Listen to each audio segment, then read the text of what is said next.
तैसा इंद्रियार्थी उदासीन, आत्मरसेंची निर्भिन्न, जो काम क्रोध विहीन होऊन असे. तरी विषया तया काही, आपणा पे वाचुनी नाही. मग विषय कवण काही, बाधितील कवणा. जरी उदके उदकी बुडिजे, का अग्नी आगी पोळीजे. तरी विषय संगे आपलविजे, परिपूर्ण तो. ऐसा आपणची केवळ, होऊनी असे निखळ. तयाची प्रज्ञा अचळ, निभ्रांत मानी. इंद्रिये आणि त्यांचे विषय याविषयी जो पूर्ण उदासीन असतो आणि जो आत्मानंदाने ओतप्रोत भरून वाहत असतो, तो भाग्यवान, पुण्यशील, कामक्रोधाच्या वेगळे आयुष्य जगत असतो. आत्म्याच्या साक्षीने जगणारा, आत्मानंदात रममाण झालेला हा पुरुष, त्याला या विश्वातला कुठलाही विषय मानसिक पातळीवर विचलित करीत नाही. कारण आत्मरूपा वेगळे तो काही जाणतच नाही. पाण्यामध्येच पाणी बुडाले किंवा निखाऱ्यालाच आगीचा सहन न होणारा चटका बसला, तरच या स्थितप्रज्ञ परिपूर्ण आणि स्वयंतृप्त पुरुषाला विषय उपभोगाची बाधा होईल. असा पुरुष जो आत्मिक पातळीवर दृढनिश्चयी आणि अविचल आहे, त्याची बुद्धी स्थिर आहे, हे तू निशंकपणे समज. देखे अखंडित प्रसन्नता, आथी जेथ चित्ता. तेथ रिगणे नाही समजता, संसार दुःखा. जैसा अमृताचा निर्झरू, प्रसवे जयाचा जठरू. तया क्षुधे तृषेचा अडदरू, काहीची नाही. तैसे हृदय प्रसन्न होये, तरी दुःख कैचे के आहे. तेथ आपैसी बुद्धी राहे, परमात्मरूपी. जैसा निर्वातीचा दीपू, सर्वथा नेणे कंपू. तैसा स्थिर बुद्धी स्वस्वरूपू, योगयुक्तो. ज्याच्या चित्तामध्ये अखंड प्रसन्नता नांदत असते, ज्याची वृत्ती अखंड प्रसन्नता सतत प्रकट करीत असते, त्याच्यापाशी कुठल्याही प्रापंचिक दुःखाला थारा मिळत नाही. ज्याच्या जठरामध्ये अमृताचा अक्षय झरा पाझरत असतो, त्याला तहान भुकेचा त्रास कधी सोसावा लागत नाही. त्याप्रमाणे एकदा का हृदय भगवंत अस्तित्वाने प्रसन्न झाले की कसले दुःख आणि कसला त्रास.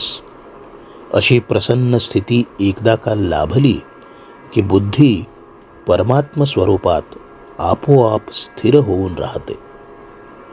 जिथे वाऱ्याची झुळूक नसते, तिथली ज्योत स्थिर असते. त्याप्रमाणे योगयुक्त स्थिर बुद्धी योगी स्वस्वरूपात मग्न होऊन समाधी सुख अनुभवत राहतो. ये युक्तीची कडसणी, नाही जयाचा अंतःकरणी. तो आकळीला जाणगुणी, विषयादिकी. तया स्थिर बुद्धी पार्था, कही नाही सर्वथा. आणि स्थैर्याची आस्था, तेही नुपजे. निश्चळत्वाची भावना, जरी नव्हेची देखे मना. तरी शांती केवी अर्जुना, आप होय. जेथ शांतीचा जिव्हाळा नाही, तेथ सुख विसरोनी न रिगे कही.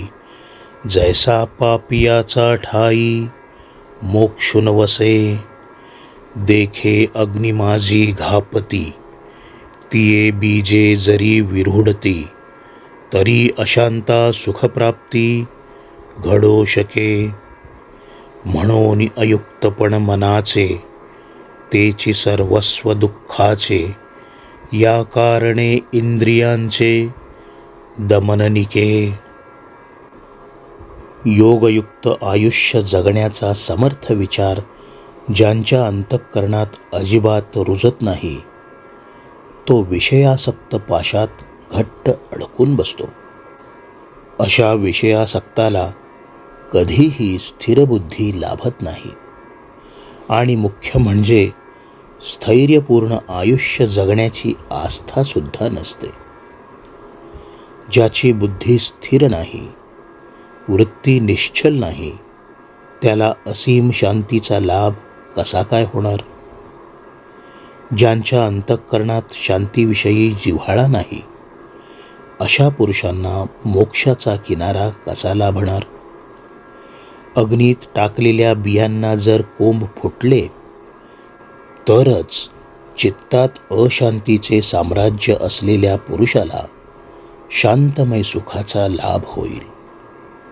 पार्था, चंचल मन हेच सर्व दुःखाचे मूळ कारण आहे. म्हणून इंद्रिय सुखाचे प्रथम दमन करावे. ये इंद्रिये जे जे म्हणती, ते तेच जे पुरुष करती, ते तरले चिनतरती. विषय सिंधू जैसी नाव थडिये ठाकिता, जरी वरपडी होय दुर्वाता. तरी चुकला ही मागवता, अपावो पावे. तैसी प्राप्ते ही पुरुषे, इंद्रिये लाळिली जरी कौतुके. तरी आक्रमिला देख दुःखे, सांसारिके. इंद्रियांना विषयांचा उपभोग घेण्याची विलक्षण ओढ सदैव लागलेली असते. त्यामुळे काय होते तर इंद्रिये जे जे मागतात त्याची पूर्ती पुरुष मोठ्या आनंदाने करतात. त्यामुळे त्यांना वाटते की आपण विषयसिंधू तरून गेलो, परंतु प्रत्यक्षात ते विषयसिंधूच्या अलीकडच्या किनाऱ्यावरच खरे तर असतात. पलीकडच्या किनाऱ्यावर पोहोचलेली होडी किनाऱ्याला टेकता टेकताच काय होते की वादळी वारे सुटतात आणि त्या वादळी वाऱ्यात ती सापडते आणि जी संकटे टाळण्याचे तिने प्रयत्न केलेले असतात तीच संकटे तिच्यावर कोसळतात. त्याप्रमाणे साधक आत्मप्राप्तीच्या सन्निध आल्यावर सुद्धा त्याने इंद्रियांचे कोड कौतुक पुरवले तर त्याला प्रापंचिक दुःखे वेढतात. म्हणून आपुली आपण पेया, जरी ये इंद्रिये येती आया. तरी अधिक काही धनंजया, सार्थक असे. देखे कूर्मजिया परी, वाईला अवयव पसरी. ना तरी इच्छा वशे आवरी, आपण पेची. तैसी इंद्रिये आपैती होती, जयाचे म्हणितले करीती. तयाची प्रज्ञा जाण स्थिती, पातली असे. आता आणिक एक गहन, पूर्णाचे चिन्ह. अर्जुना तुझ सांगेन, परिसपा.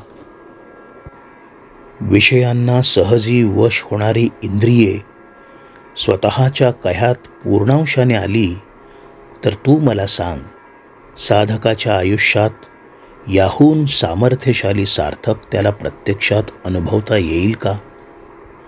पार्था, आपली इंद्रिये आपल्या ताब्यात असणे याहून मोठे सुख या विश्वात दुसरे नाही. कासव जितक्या सहजतेने आपले अंग पसरते आणि आपल्या इच्छेने आवरून घेते, त्याप्रमाणे ज्याची इंद्रिये त्याच्या स्वाधीन होऊन त्याच्या हुकुमानुसार वागतात, त्याची बुद्धी स्थिर झाली असे तू समज. आता तुला स्वयंतृप्त ज्ञानी पुरुषाची, स्थिर बुद्धी प्राप्त झालेल्या साधकाची गूढ लक्षणे समजावून सांगतो. लक्षपूर्वक ऐक.